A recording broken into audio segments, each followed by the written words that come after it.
inbound is Council. Alley-oop to Greedy, catch and shoot, and he scores! Holy moly! You knew that was coming right there. Here come the Huskies, down by 4, and they utilize the timeout with 10.2 seconds left. Great timeout call there, Coach. On was the, that the first holy moly of the year? It might have been. I think so. It might have been. Anyway. We need a few more of those. You know, That's right? Well, we're working on it. We're working on it. So. Welcome back, everyone, to the Keno Davis Show here on 103.7 WEEI FM. Friar fans, don't forget, PC basketball and hockey tickets make great stocking stuffers. Buy your tickets now. Call 865-GO-PC or visit friars.com. And for every ticket purchase of $200 or more of any combination of PC Athletics, you receive a free Friar Christmas ornament. The offer is only valid for a limited time, so make sure you act now. But 865-GO-PC and get your Friar tickets for stocking stuffers, of which I need to do too. You done your Christmas shopping? Sure. Liar. I have to look to my wife to see if we got our Christmas shopping done. So. Oh, one of those. Okay. Have we done it, honey? Yes, we've done it. Okay, thank you very much. Let's take a look at some of the statistics that we talked about. For instance, I wanted to make note of nationally. First of all, nationally, this is as of games that the Friars have played amongst all of the NCAA Division I teams through games of this past weekend. That's the latest NCAA stats we have. Greedy Peterson is in the top 20. He's 18th nationally in rebounding. And the Friars as a team are 23rd nationally in rebound margin. So obviously that's a great step in the right direction. Scoring offense. You might be wondering, well, you score 110 against George Washington. You scored 106 against Vermont. Obviously, you're getting up and down the floor. It's a great deal. Right now, 10th in the nation in scoring offense, Providence. So those are all numbers I think you can kind of hang your head on a little bit. Well, I think first, to talk about the rebounding, we worried about the lack of our inside presence this year with Belial Dixon and Jermaine Peterson as starting. You're starting a freshman at center and a sophomore at the power forward spot. And you lost John Colley and Jeff McDermott, which really were good rebounders on the inside. And so when I told our team that we could be a better rebounding team than those two guys, and with our entire team, I think I had some questions, questionable looks from our players and staff, and to have doubled our numbers, to be in about an 8.4 rebounding margin versus a 4, that says a lot about them. And then the scoring. Yeah, some of the teams we've had have been able to wanted to run with us and get up and down the court. More the thing for me is more the scoring margin. How much do you win by or lose by? But I think those scoring numbers, to be able to be a top 10 team in the country scoring, that's great. It's great for our fans. It's great for players. What it's really great for is recruiting. Because players want to play in an up-tempo. They want to get up and down the court. You said that on the plane ride back from George Washington. You said, hey, I want to use this 110 and use it to recruit the next day. Well, I think, what do you want to be if you're a young man that's, looking at different schools and you have every coach in the country talking about that they play up-tempo, but can they put the figures behind it and say, wait a second, we're not as good offensively as we're going to be in the next couple of years, and we're 10th in the country now? You want to be in one of the top offenses in the country, hey, here's where you want to come.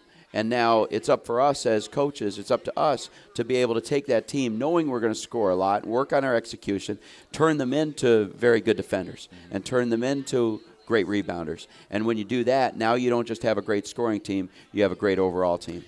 Let's, before we get into some of the other things, let's take the other side of that. Now, obviously, there seems to be some concern amongst some fans, and I keep hearing it just about every day. Somebody either emails me or sends me a text or something that says, hey, it's great that they score 100 points a game, but they can't stop anybody.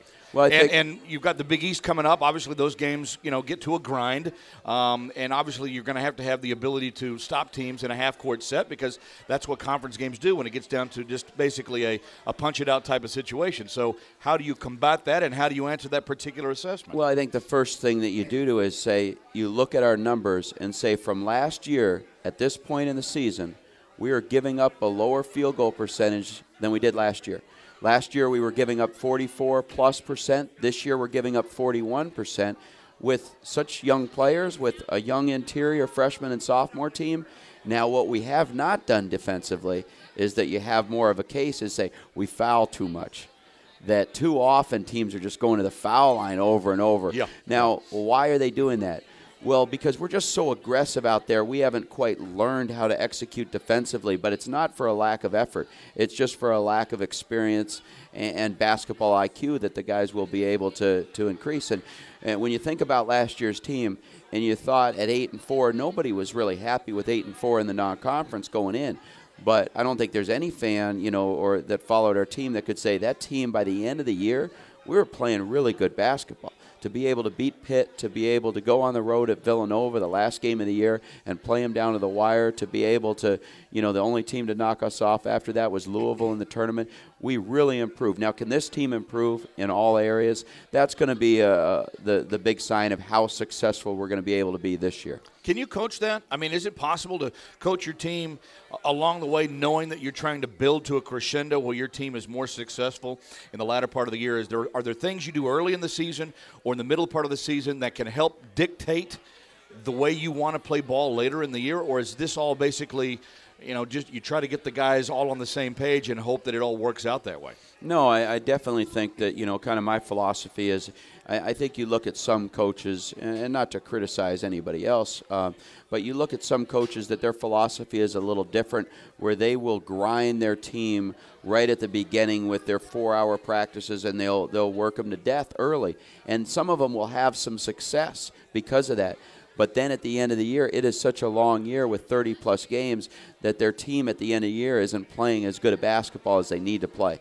And we need to always prepare our team for the Big East to be able to have fresh legs and be able to understand that it's over a 30 game. It's not how you play the first 5. It's how you play over the entire 30. And I think so we're always teaching. Today we put in a couple different wrinkles defensively, how we want to keep teams out of the lane, a couple different things offensively, how we can get it down to the post and get a post-up game, which we've been lacking, partly because of our inexperience in the front court. But what fans want is what coaches want too. They want improvement. They want to see a better team against the Big East at Notre Dame than they saw against Iona. They want to see a better team at the end of the year against Seton Hall than they saw the rest of the year, and that's what coaches want too. But when you have the effort, you usually see the improvement with the execution. Within the league, within the conference statistics as of today, through games of last night, in fact, Greedy Peterson is 7th in the Big East in scoring at 17.2 points per game, leading the Friars. Marshawn Brooks is 16th, and Sherrod Curry is 28th. So you've got 3 in the top 30 in the league in scoring. If you're the number 2 or number 3 scoring team in the league, which you are, you should obviously have 3 in the top 30 in scoring. And obviously you've got 2 upperclassmen that are involved there. Rebounding, Greedy's number 2 in the Big East in rebounding at 10.7 per game, behind Herb Pope from Seton Hall, who's off to a magnificent start. Field goal percentage, Belial Dixon, 9th in the Big East in making his shots from the floor at 58% from the floor. Free throw percentage, Sherrod is 6th in the Big East in free throws, 87.2 from the line. And then Sherrod is also 13th in assists. Marshawn is 15th in steals. So you're getting, obviously some of the guys to start showing up in the individual statistics. I realize that's not the goal here, but what it is a byproduct of what you're trying to accomplish on the floor as a team. Well, I think just one example is you look at Jermaine Peterson. Jermaine Peterson couldn't help us win games last year. He wasn't in our top 9. Now, all of a sudden, he's one of the top rebounders in the conference, one of the top rebounders in the country. How much improvement has he made? Now, can he continue to do that? Not only play at that level, but can he continue to work on his jump shot? Can he continue to work on his drive move? Can he work on defense? Can he even rebound better? Could he be one of the top rebounders in the country, in the top 5 or top 10?